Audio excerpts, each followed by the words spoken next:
Dumping yard హటావో Narsapur Bachao కార్యక్రమంలో భాగంగా నర్సాపూర్ ఆర్యవైశ్య సంఘం నాయకులు 34వ రోజు నిరసన దీక్షలో పాల్గొన్నారు. ఈ దీక్షలో శ్రీనివాస్ గుప్తా, మాజీ జెడ్పీటీసీ ఇమ్మడి శ్రీనివాస్ గుప్తా, నర్సాపూర్ ఆర్యవైశ్య అధ్యక్షులు మల్లేశం, రాఘవులు, శివశంకర్, రాము, సుధాకర్, నాగరాజు, భైరవ గుప్తా, శ్రీనివాస్ గుప్తా, ఆర్యవైశ్య సంఘం గౌరవ అధ్యక్షులు జ్ఞానేశ్వర్, జిల్లా నాయకులు ఆర్యవైశ్య సంఘం రాములు గుప్తా, తెలంగాణ రైతు రక్షణ సమితి మెదక్ జిల్లా ముఖ్య సలహాదారులు చంద్రశేఖర్ తదితరులు పాల్గొన్నారు.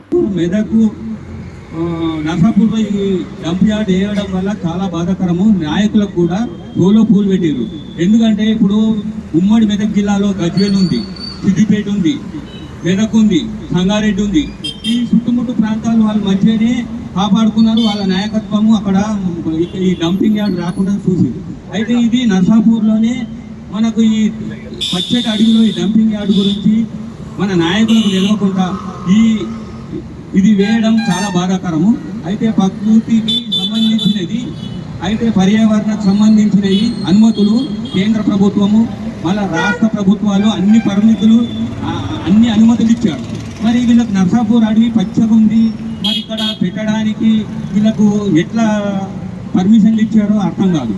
ఇందులో గ్రామ సభలు జరిగినాయి, మండల సభలు జరిగినాయి, ఎంఆర్ఓ ఉండు, ఆర్ఐ ఉండు, గ్రామ సభల్లో మళ్ళీ ఎట్లా తీర్మానం చేసిరో అర్థం కాదు.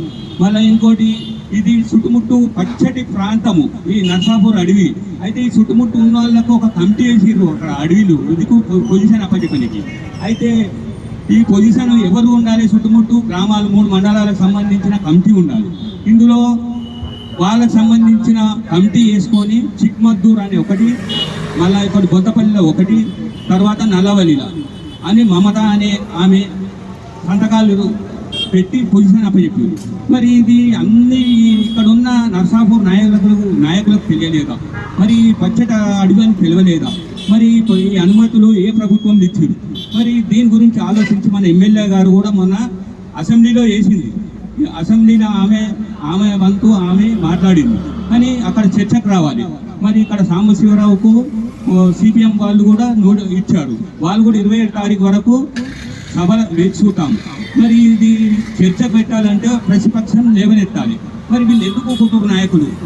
మరి పరిస్థితి ఏంటి అంటే ఇక్కడ ఉన్న కాలుష్యము, చెరువులు, కుంటలు, నాలాలు ఇవన్నీ చాలా ధ్వంసమయ్యే పరిస్థితి ఉంది.